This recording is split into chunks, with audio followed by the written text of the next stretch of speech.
C'était Ferran Torres, le joueur de City, qui vient de clore les choses avec ce troisième but. À la 76e minute de jeu, les Croates ont les deux genoux à terre, Cheikh Tidiane Diagne. Manganono, finalement, une action surprise, puisque il s'agit d'une longue transversale. Mais qu'a-t-il fait le défenseur? Qu'a-t-il véritablement fait le défenseur? Le contrôle, non. Il a laissé le ballon bondir. Il a conduit avec la hanche, avec sa hanche le ballon. Seulement avec la hanche, mu anticipé. Anticiper def le geste qu'il faut, il le met entre les jambes.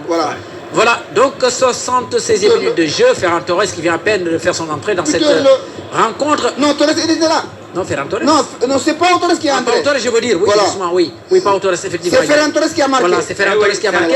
Ça va être difficile maintenant pour la Croatie. À la limite impossible. Hein.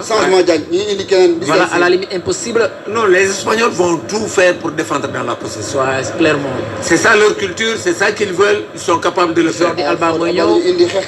Jordi Alba Moigno. Bon, le risque maintenant pour les Espagnols, c'est de recevoir des coups. Hein, parce que aussi, ce qui est clair, ils vont essayer de défendre, comme vous dites, Kush dans la possession. Oui. Et en voulant défendre dans la possession, le Croatien de l'Entibaï, parce que là, ils sont frustrés. Et ils ne permettront peut-être pas de voir, en tout cas, les Espagnols tenir le ballon, essayer de gagner sur le temps. Comme on dit, et là, c'est Fabien Ruiz, Momoedougou, à la place de Koke. Nous en sommes à la 77e minute de jeu.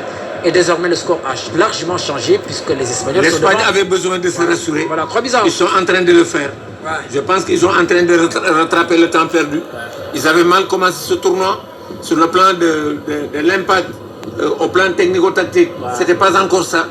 Mais depuis 2 matchs, quand même, on a vu une équipe hyper offensive. Effectivement. C'était 5-0, maintenant c'est 3-1. Ça fait déjà 8 buts en 2 matchs. C'est extrêmement important. Effectivement, c'est ce qui caractérise d'ailleurs le football espagnol. Hein. Un football assez spectaculaire, fait dans la conservation, dans le déséquilibre, et marquer autant de buts pour davantage impressionner. Et c'est le cas. Cela fait 3-1. Tous les 4 buts ont été inscrits par les Espagnols. C'est dire que le but croate a été inscrit contre son camp par le portier espagnol.